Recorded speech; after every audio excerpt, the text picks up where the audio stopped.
Okay, abusia be makwa abastrom so edeba POG Media so. Abusia yambonra eye yensemu. NSS ghost name scandal eno honsem na yegu so ede brem na lawyer M.Kpebu ede ensem bi ababetudwa oche attorney general say attorney general eye omo a omo say omo ba be plead for bargaining no onje on retrieve says kanina na o retrieve says kanivia na afede omo no eye say omo ko face more than almost 25 years in jail. I was young lawyer M.Kpebu the NSS ghost name scandal no honsem ababetu ya mom corner yan konkoti ensema ekoso bedamase. But that's as to whether we can't recover. As to whether that full amount can be recovered is another conversation, because he indicated that some of them have used the money to buy cars, invest. The cars we can recover, but cars, you can't get the same value. Exactly. So it will reduce. And then he says, for some people, the cases will go to court. Yes. He's not interested in the plea bargain. So that means that it's not the total that we'll get. Yes. That's the key thing. It's good we clarify that, because before the press conference, we had seen some news portal saying that we are getting back over 500 million. No.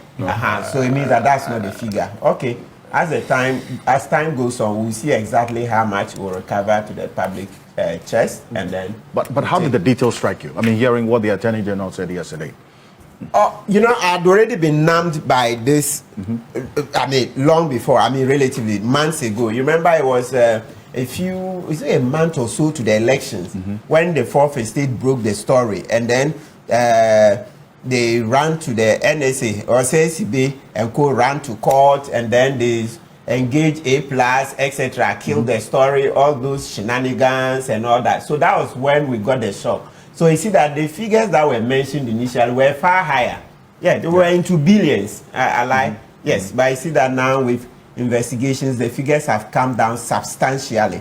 So these being smaller figures, I couldn't have been shocked. The shock came sometime last year, close to the elections, when the story broke, and then they ran to the court to gag the Fourth Estate and other media from publishing it. Then the matter was also even reported to the OSP. So that's even one angle we'll be finding out. It may, because OSP hasn't said it has closed its docket, so perhaps we should be finding out in due course what's the angle, which side. It means that there's a corruption element that also will be going to court, or what would happen, right? Yeah, so that is it. That is it. And as I said, the key thing I take from this particular story is that, when Akuffo was in government, we kept saying that, hey, your government is corrupt, your family is benefiting inordinately, etc. He kept denying that he has kept the faith. He hasn't done anything wrong. So the more we uncover stories like this, then the more we are happy. Okay, it reinforces the point that it's good that we threw out the MPP, because can you imagine, we're going deeper and deeper in that abyss or crater. I mean, come on, how you can't run a government like this? I mean, you just, and the records were there that for 8 years Akuffo couldn't beat John Mahama's record. For me, that's what I'm still in shock over. You prepare for over 40 years to become president. Took on every president, even including Akuffo. Everybody from the late 70s was not good enough, except he, Akuffo. Everybody who came was not good enough, except he, Akuffo. Then you take office, your immediate predecessor, his fight on corruption. You couldn't even beat him for 1 year.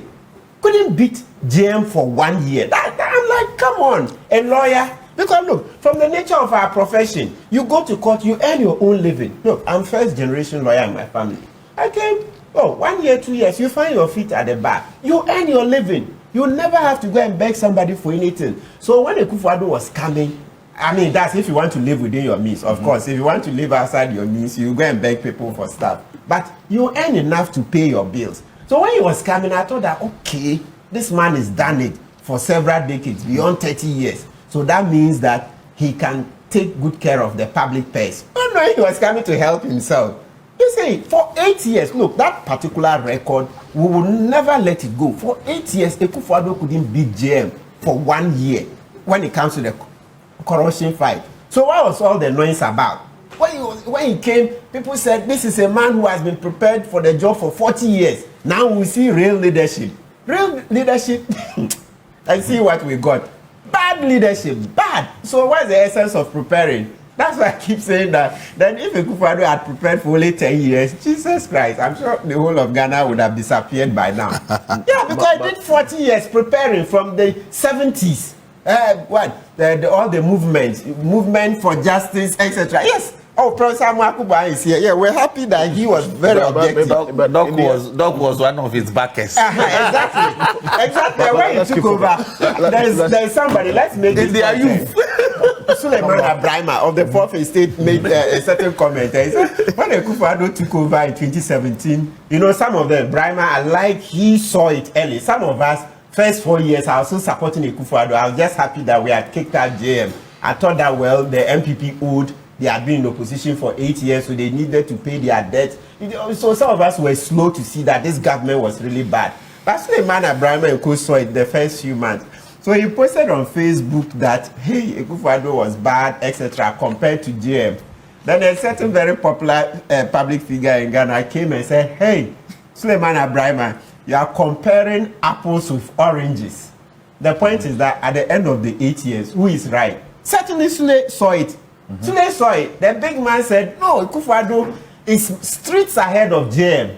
At the end of the 8 years, the score shows that Akuffo is the worst president we've had. With this, as we are saying now, and especially because you were privy to the details of it as oral preparatory team, and then what the AG is talking about, the scheme, as he put it, he described it as a criminal enterprise, and how all of this creating of accounts and diverting of these funds and using the NSS data to, as it were, siphon this money. This is very similar to what we had, I mean, but quite fundamental detail in this Adoboaheng one as well.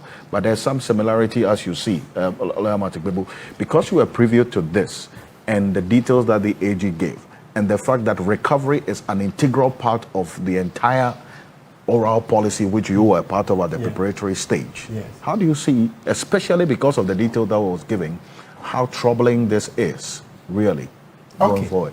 Yes, it's extremely troubling. And I like how Adam put it earlier, that the Auditor General's audits are not up to scratch. And he also made the point, yes, and we've made that point.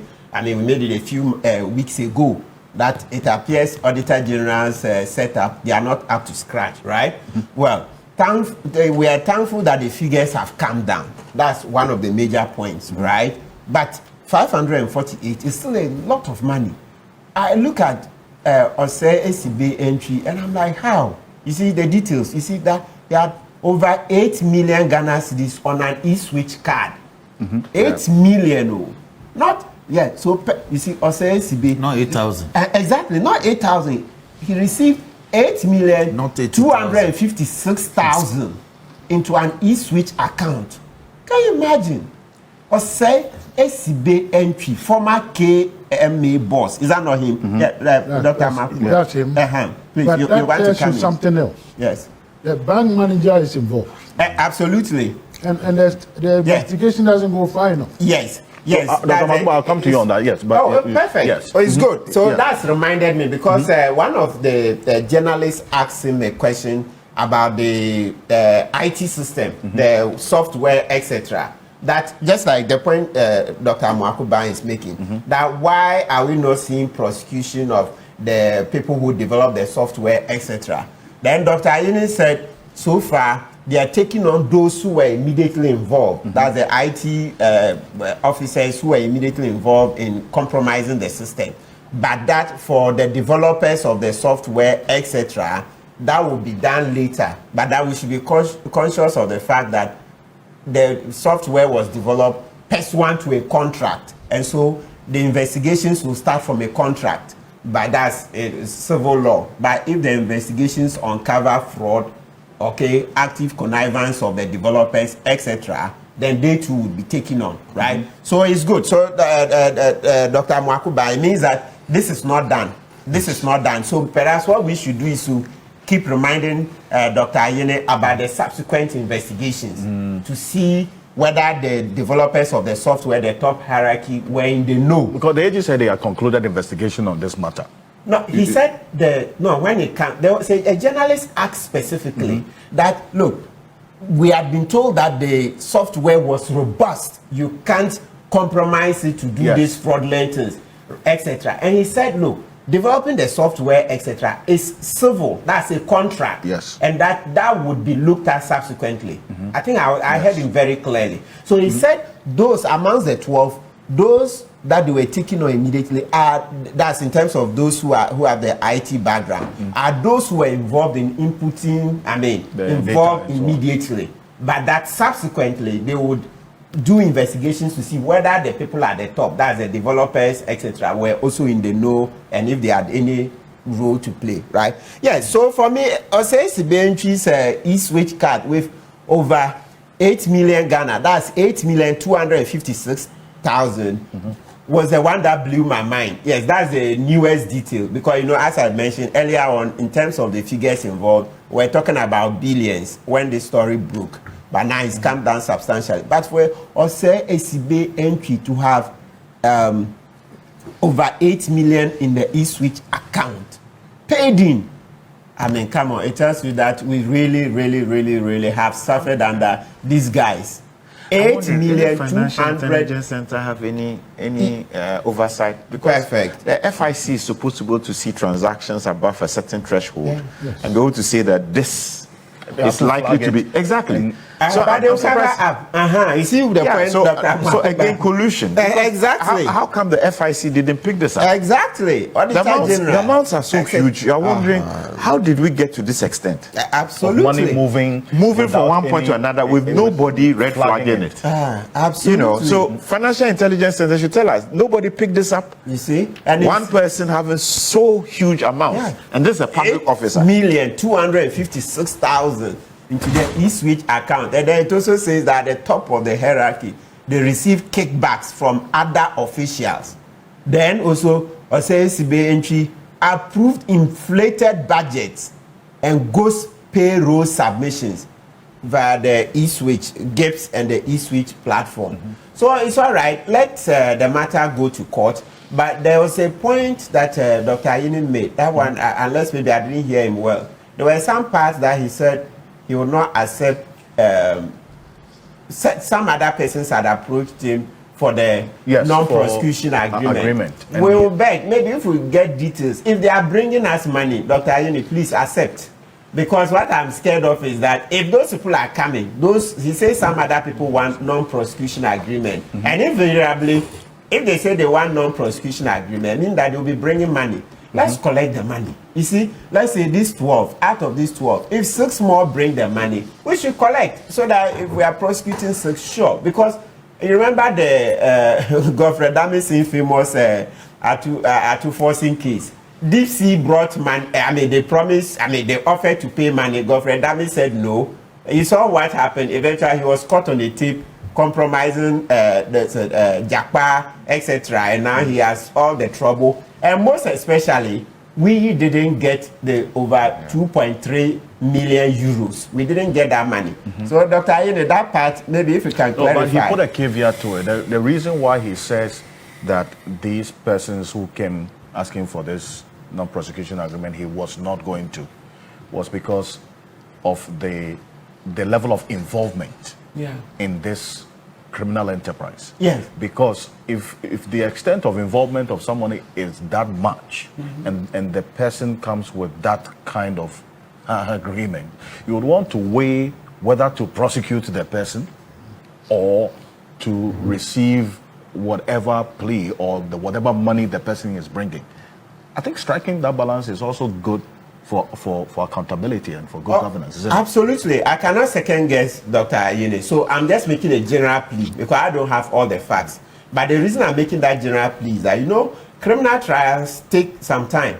And even at the same press conference, he was asked or given intelligence by some journalist, another journalist who said she has intelligence that the suspects who intend to frustrate the trial. They will delay and delay. I'm a lawyer, I go to court, so I know how today I'm not well, tomorrow that, and then it delays the trials, a judge will get transferred, so many things. And there are the recent cases that his own colleagues, the opening trials, etc., some of them spanning over 6 years. So, you know, our system hasn't developed to such an extent that you can finish everything within a year or two.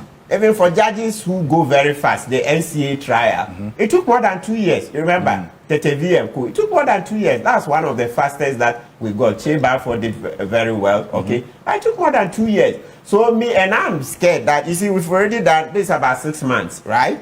And count out the last 6 months of 2028, because by then, JM will be leaving, he will no longer be in charge. So things will slow, even from the court. Generally, in the last 6 months, it's not only government executive that's slow, but in the courts too, things will slow. So what we are saying is that effectively, it means that we have just 3 years to prosecute. If we are not careful, some of these cases will go beyond the 2028 elections. So me today, if I saw money, I would take the money and then reduce the prosecutions as much as possible. Because let's remember that the courts don't go as fast as we wish, and sometimes we are all parties to the delays. Today is the accused person, tomorrow is lawyer who is not well, then the next time a judge has to go on a training program, workshop, etc. So we all in a way contribute to the slow system. So if you see money any day,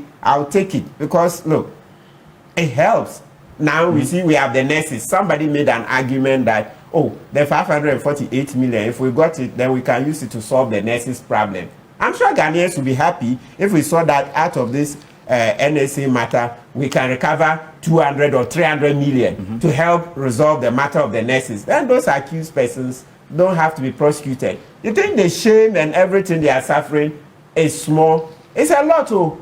Yeah. All most of us have is our names. When your name is, you know, your reputation is destroyed, it's difficult to recover. So sometimes let's not underestimate the punishment we give through this the disclosure, you know, the naming and shaming. It's a lot. It never goes away, because look at OCACB entry there, right? I look at it, I'm like, from KMA, he came and this is what he supervised. It's never going to go out of my mind. Mustafa Yusuf, look, somebody put on social media that they did disability sports. They went and came, and then there was some change, and Mustafa Yusuf asked them to bring that money back, and now they've seen that he was chopping other monies, you see, on social media. So you see that. Well, that's without. Yes. So the point I'm making is that, so you see the naming and shaming. You see, so it's a lot of punishment. So please, sometimes we overrate incarceration. And we overrate it. Yes. Yeah. You said people were the one who cited the example that people were shot for less. Yes. When Rollins came, he shot people. I mean, etc. Former presidents, etc. Today we are still grappling with it. Let's up the recovery. Me, out of these 12, Dr. Ayine, beg, if some of them come to give, we want to return the money, let's do. As long as the details will be published. Yes, the details that so and so has returned this. Ohine Kweku Ohine Jan, Abraham Bismarck, Gezi, right? Eric Nyaku, all these people. Yes, if they want to return money, we should consider actively, instead of insisting that we want to jail them. And let's not forget, when, you know, in 2028, when JM leaves, right, the next NDC administration, there is no guarantee that Ayine will continue to be AG.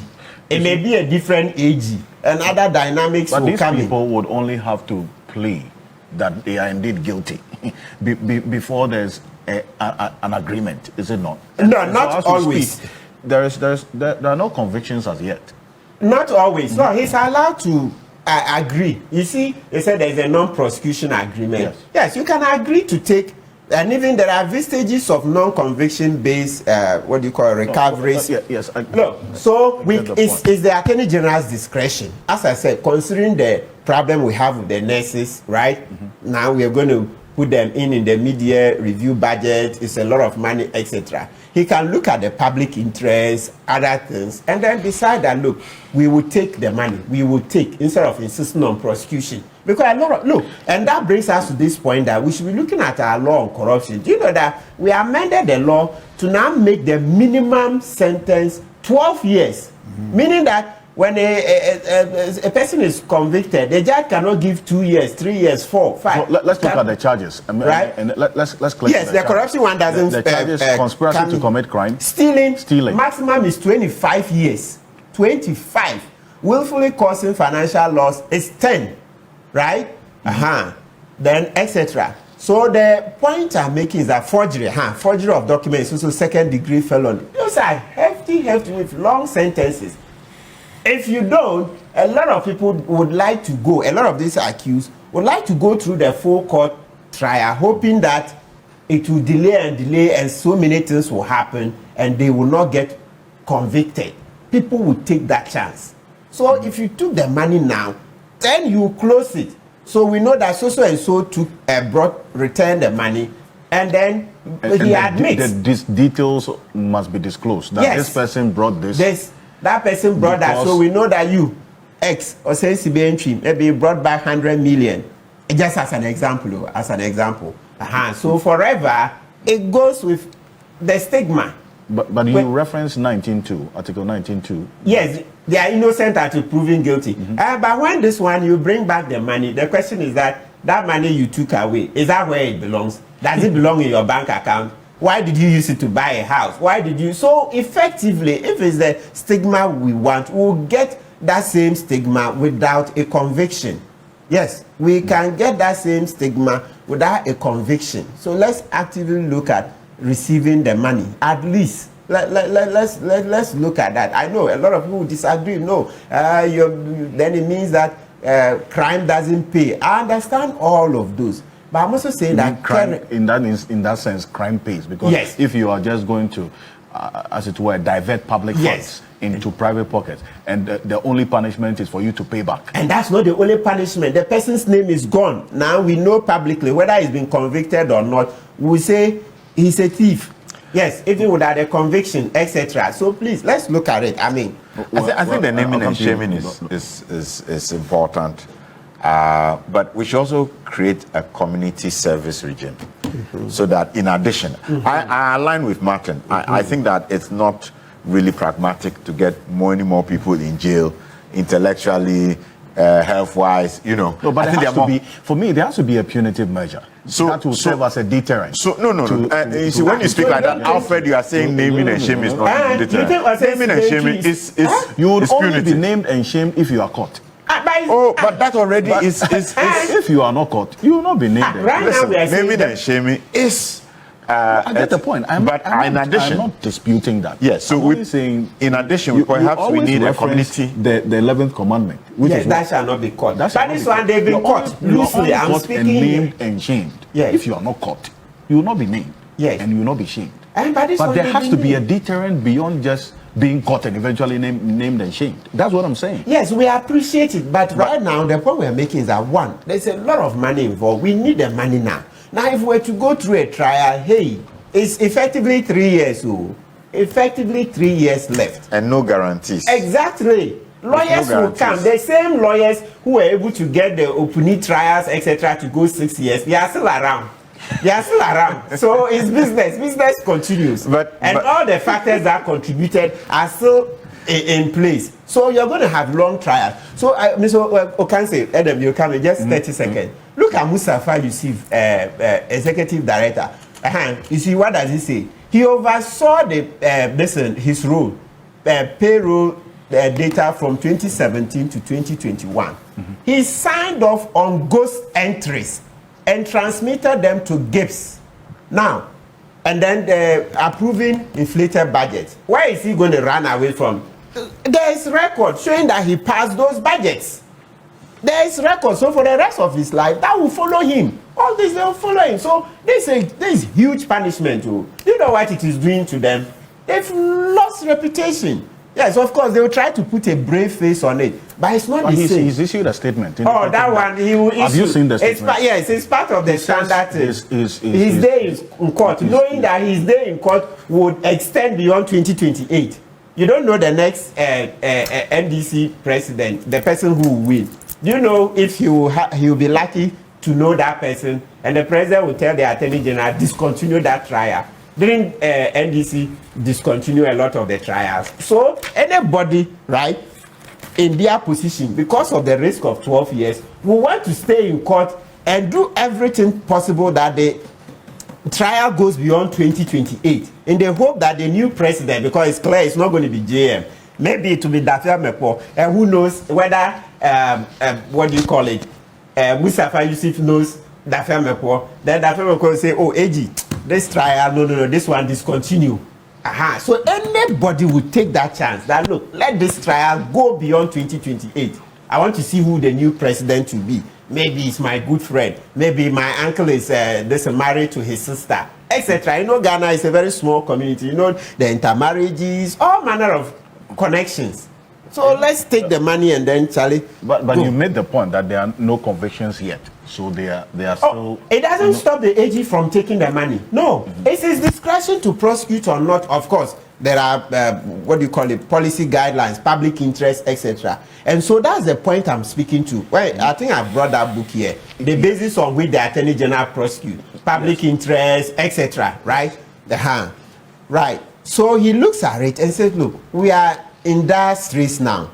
There's no fiscal space. You see how nurses are agitating, this. Rather than stay in court for 3 years, I want to take the money, then help solve. He himself, very good. He himself even made a point that he'll be making, recoveries are very important to him because he wants to help President Mahama do the expressway from Accra to Kumasi so that the travel time will be shortened. They say the expressway, right? Yes, so we need the money. So the point we are making is that Dr. Aina himself has already said he would make recoveries a very important, critical component of his practice, his policy as Attorney General.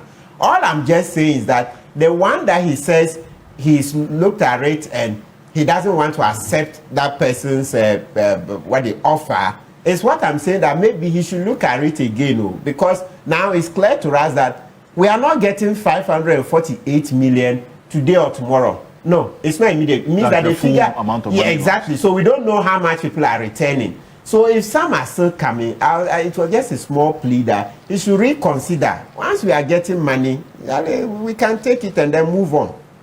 Okay, but you see, Dr. Makoba, on this, and let me read a message from Professor Stephen Kweku-Asare. He's watching us right now. Professor Kweku-Asare, good morning. He says, there is no justifiable reason why a corruption trial should drag on for years.